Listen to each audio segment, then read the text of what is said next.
Akka, in the Holy Land.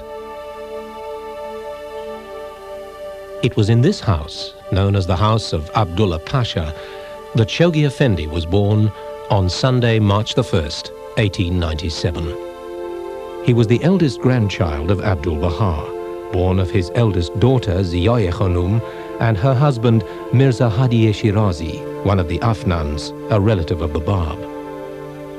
From the earliest days, there developed a deep spiritual bond between the master and the young Shoghi Effendi. The depths of Abdu'l-Bahā's feelings are reflected in his own words, in which he clearly states that the name Shoghi, which means the one who longs, was conferred by God upon this grandson. O God, this is a branch sprung from the tree of thy mercy. Through thy grace and bounty, enable him to grow, and through the showers of thy generosity, cause him to be a verdant, flourishing, blossoming and fruitful branch. Gladden the eyes of his parents, thou who giveth to whomsoever thou willest, and bestow upon him the name Shoghi, so that he may yearn for thy kingdom and soar into the realms of the unseen. Abdu'l-Bahá Ruhiyya Khanum has related, Shoghi Effendi was a small, sensitive, intensely active and mischievous child. He was not very strong in his early years, and his mother often had cause to worry over his health. However, he grew up to have an iron constitution, which, coupled with the phenomenal force of his nature and willpower, enabled him in later years to overcome every obstacle in his path. The young child grew up in the protective shade of the master's household. It is told that when Shoghi Effendi was only 5 years old, he was pestering his grandfather to write something for him. Abdu'l-Bahá wrote this touching and revealing letter in his own hand. He is God. Oh, my Shoghi, I have no time to talk. Leave me alone. You said write, I have written. What else should be done? Now is not the time for you to read and write. It is the time for jumping about and chanting, Oh, my God. Therefore, memorize the prayers of the Blessed Beauty and chant them that I may hear them, because there is no time for anything else. This intense love between the center of the covenant and the future guardian of the cause of God was never more poignantly expressed than when Abdu'l-Bahá embarked on his arduous 2-year-long journey to the west. Shoghi Effendi was to remain in Haifa, and although forlorn at Abdu'l-Bahā's decision, he obeyed, assured of the wisdom of the master's command. In a letter to his beloved sister Bahia Khanum, written during his travels abroad, Abdu'l-Bahā's anxiety over Shoghi Effendi is revealed. Write to me at once about Shoghi Effendi's condition, informing fully and hiding nothing. This is the best way. Kiss the light of the eyes of the company of spiritual souls, Shoghi Effendi. Under Abdu'l-Bahā's supervision, Shoghi Effendi attended the best school in Haifa, conducted by the Jesuits. He was very unhappy there. Then, in 1914, arrangements were made for him to enter the Syrian Protestant College, which had a school as well as a university. It was later known as the American College in Beirut. The guardian entered this college when he finished high school. As a young scholar, one of Shoghi Effendi's deepest interests was geography. This is one of his earliest maps, drawn in 1914. It shows the Roman Empire. All his life, in fact, the guardian was a prolific maker of maps, which he often used to chart the progress of the cause throughout the world. Vacations were spent at home in Haifa. During these visits, he would be in the presence of his beloved grandfather whenever possible. In January 1918, he wrote to Abdu'l-Bahá, I have resumed my studies, directing and concentrating all my efforts on them and doing my utmost to acquire that which will benefit and prepare me to serve the cause in the days to come. The war years of 1914-1918 were times of great anxiety. But in 1918, Shoghi Effendi graduated with a Bachelor of Arts degree from the American University in Beirut, and at the age of 21, returned to Haifa to happier times. Shoghi Effendi spent much time with the pilgrims, not only in the presence of Abdu'l-Bahá, during which he eagerly obtained detailed information from them about the progress of Baha'i activities in various countries. There was the opportunity to meet with believers from the East and some of the early pilgrims from the West. This photograph shows the visit of Mr. Harry Randall and his family from America in 1919. Shoghi Effendi was now able to serve his beloved grandfather as a secretary and as translator of tablets of the Master. Wherever Abdu'l-Bahá went, as often as possible, his beloved grandson went with him, attending an ever-increasing number of official functions or on visits to local dignitaries such as the British military governor of Haifa, General Allenby. During this period, Shoghi Effendi had the opportunity to meet many distinguished Baha'is. In this photograph are Agnes Parsons behind Abdu'l-Bahá, and in the top row from right to left, Dr. John Esselmont and Lotfullah Hakim. Dr. Hakim would many years later serve on the International Baha'i Council and on the First Universal House of Justice. Abdu'l-Bahá was now well served by people acting as his secretaries, and the time had come for Shoghi Effendi to continue his education abroad in order to perfect his English, to better translate the tablets of Abdu'l-Bahá as well as other sacred writings into this language. With Abdu'l-Bahā's blessing, in the spring of 1920, he left Haifa for England and was admitted to Balliol College, Oxford. In a letter of October the 18th, 1920, he writes, "God be praised. I am in good health and full of hope, and trying to the best of my ability to equip myself for those things I shall require in my future service to the cause.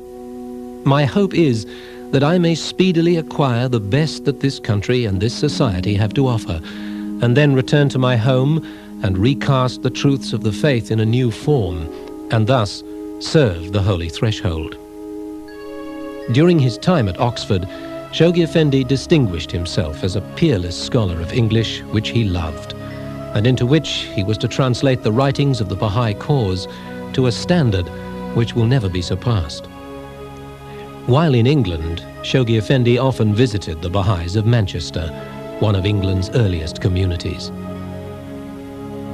On November the 29th, 1921, at 9:30 in the morning, a telegram reached the office in London of Major Tudor Pole, a distinguished Baha'i. It read, "His Holiness Abdu'l-Bahá ascended Abhá Kingdom. Inform friends. Greatest Holy Leaf." Shoghi Effendi was dazed and bewildered by this catastrophic news. In a state of collapse, he was taken to the home of Miss Grand, one of the London believers, and put to bed there for a few days. Accompanied by Lady Blomfield and his sister, Shoghi Effendi sailed from England on December the 16th, arriving in Haifa on December the 29th, still shocked and grief-stricken. Awaiting him in Haifa was the only person who could offer any measure of comfort, his beloved great-aunt, Bahia Khanum, the greatest holy leaf, the sister of Abdu'l-Bahá. After 3 days, the will and testament of Abdu'l-Bahá was read to Shoghi Effendi, and he was to receive another profound shock. The Master's will appointed him as the guardian of the cause of God. Behold, he is the blessed and sacred bough that has branched out from the twin holy trees.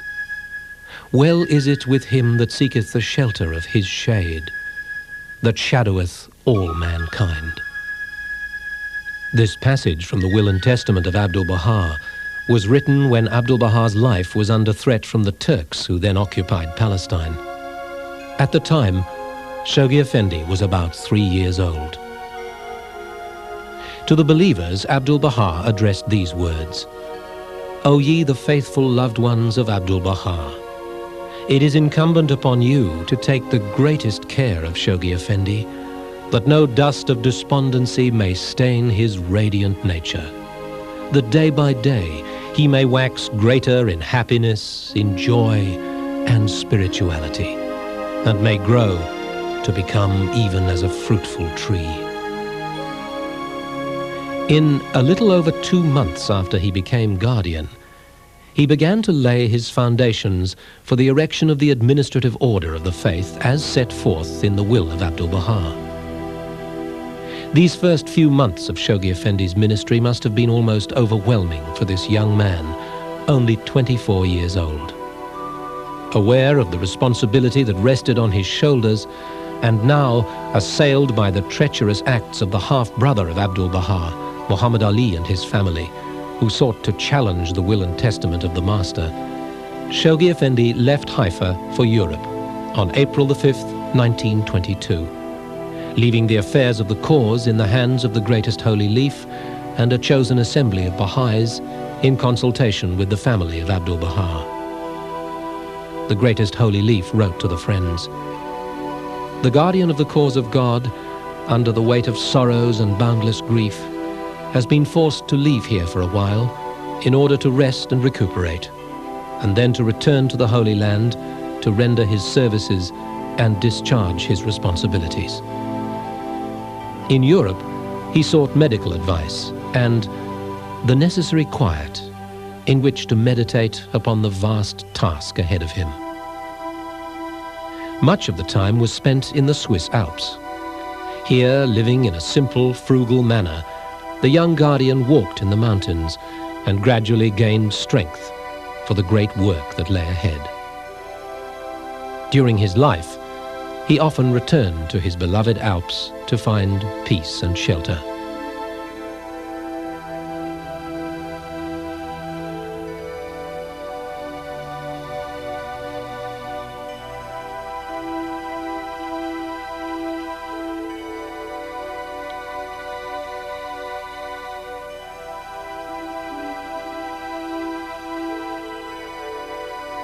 In the early days of his ministry, Shoghi Effendi held regular meetings in the home of Abdu'l-Bahá, and the Baha'i world soon began to feel a new direction through the wisdom and authority of the communications that Shoghi Effendi began to issue.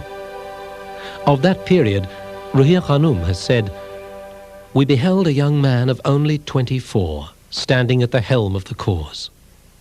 And some of the friends felt impelled to advise him about what it would be wise for him to do next.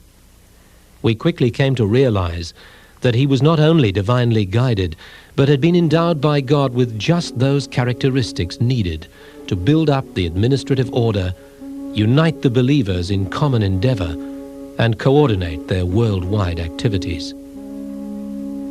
With the reading of the will and the establishment of the guardianship, there came quite naturally and organically a new phase in the development of the faith. The guardian began to unfold the vision of Baha'u'llah's world commonwealth to the Baha'is of the East and the West. A born administrator, Shoghi Effendi set about organizing the affairs of the faith in a highly systematic manner. Shoghi Effendi's statesman-like perspective on global affairs was not only gleaned from a careful study of history and events in newspapers and journals, but also, during his ministry, he undertook several extensive journeys through Europe, Africa, and Asia, thus experiencing at first hand the pressures of the time. To summarize the achievements of the beloved guardian is an almost insurmountable task. In a lifetime of dedication, he served the cause of Baha'u'llah and the believers throughout the world. Throughout the 37 years of his guardianship, Shoghi Effendi maintained a continual correspondence with hundreds of individual believers and with the elected institutions of the faith. Apart from his incomparable translations of many of the writings of Baha'u'llah, he wrote successive letters to the Baha'i world, illuminating the meaning and scope of the faith. His book, God Passes By, written at a time when he was bowed down by a multitude of problems, is an authentic history of the development of the faith.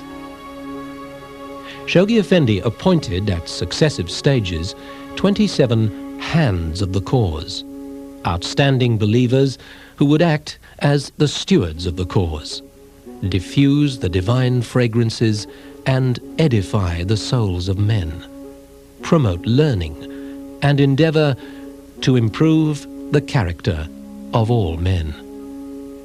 Some of these steadfast souls are still serving the cause today, inspiring and encouraging the Baha'i friends throughout the world. Appointed to the institution of the Hands in 1952 was Shoghi Effendi's wife, Abdu'l-Bahá Ruhiyya Khanum, who has become known and loved by Baha'i communities the world over. One of the hands of the cause, the late Leroy Iowis, has given us this impression of Shoghi Effendi. Everything about Shoghi Effendi was refined, delicate, beautiful, glorious. The quality that stands out the most was his rare humility. Shoghi Effendi never spoke of himself as the guardian. Another virtue which we don't understand is a love that I am unequal to describe. How deeply he loved every person. The weight of the world was on his shoulders. What could he do for this one, that one, the servants working in the garden, everyone? A kindness to reach out to every heart, to make everyone happy. Ruhiyya Khanum tells us that throughout the long years of the guardianship, Shoghi Effendi was seldom able to enjoy the comfort of close personal relationships with individuals. Dr. John Esselmont was one dear and trusted friend who served as his assistant for some years. The guardian deeply mourned his passing. Shoghi Effendi's life's work was centered in his wish to fulfill the intentions of Abdu'l-Bahá. In no area was this more evident than in the development of the buildings and properties at the World Center at Haifa and at Baji. It was in 1929 that Shoghi Effendi won the first in a long series of court cases which regained the possession of the mansion of Baha'u'llah at Baji from the family of the treacherous Muhammad Ali. During their stay there, they had built unsightly additions to the building. Shoghi Effendi immediately began restoring the mansion to its original condition, and for the next 25 years, he patiently supervised every phase of the beautification of the shrine of Baha'u'llah and its surrounds, leaving for future generations of Baha'is and the public at large a priceless heritage.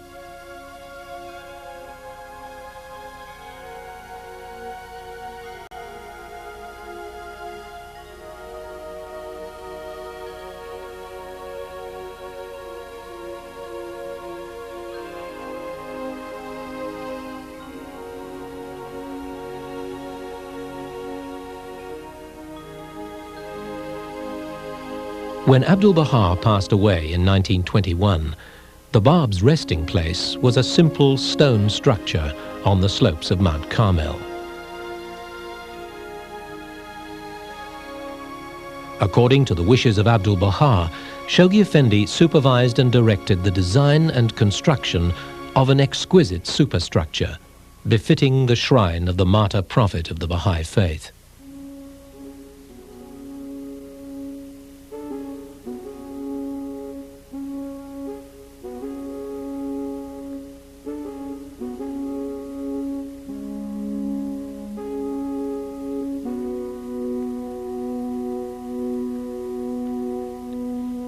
In addition, the guardian laid long-term plans for an elegant arc of land on Mount Carmel, incorporating buildings for the propagation as well as the administrative and legislative functions of the faith. Also supervised by the beloved guardian was the construction of the International Archives building to house the precious relics and original writings of the faith. Shoghi Effendi planned befitting monuments over the graves of Bahia Khanum, the greatest holy leaf, Mirza Mehdi, the younger brother of Abdu'l-Bahá, known as the purest branch, Nawab, the wife of Baha'u'llah, and Munir Khanum, the wife of Abdu'l-Bahá. The placement of every detail in all this work was personally supervised by Shoghi Effendi. The gardens, too, came under his loving care and design. No stage of the development was completed without his approval. Every aspect reflects the refined artistic taste of Shoghi Effendi. In 1953, after many years of patiently nurturing the institutions of the faith, Shoghi Effendi unfolded to the Baha'i world a great global plan for the expansion and consolidation of the Baha'i faith. This 10-year crusade, as Shoghi Effendi named it, would take the faith to all corners of the world by teaching, proclamation, and the placement of Baha'i pioneers, often in very remote areas. It included the building of houses of worship in Australia, at Mona Vale near Sydney, in Africa, at Kampala in Uganda, and in Europe, at Langenheim in Germany. Victory followed victory. The culmination of this great plan was to be the celebration of the centenary of the Declaration of Baha'u'llah in 1963. Its conclusion marked by the election of the supreme institution of the Baha'i faith, the Universal House of Justice. But suddenly, on November the 4th, 1957, the Baha'is of the world were stunned and thrown into the depths of despair by this cable from a grief-stricken Ruhiya Khanum. Shoghi Effendi, beloved all hearts, sacred trust given believers by Master, passed away suddenly, heart attack in sleep, following Asiatic flu. Urge believers remain steadfast, cling institution hands, lovingly reared, recently reinforced, emphasized by beloved guardian. Only oneness of heart, oneness of purpose, can befittingly testify loyalty all national assemblies and believers to departed guardian, who sacrificed self utterly for service faith. Shoghi Effendi, the sign of God on earth who had been visiting London when he passed away, was laid to rest by a grieving company of mourners from many parts of the world on Saturday the 9th of November, 1957. His resting place at the Great Northern London Cemetery is marked by a Corinthian column in white Carrara marble, surmounted by a globe of the world, showing the map of Africa, and crowned by the symbol of victory, a golden eagle. On the column are carved these words from the Will and Testament of Abdu'l-Bahá. Behold, he is the blessed and sacred bough that has branched out from the twin holy trees. Well is it with him who hath sought the shelter of his shade that shadoweth all mankind.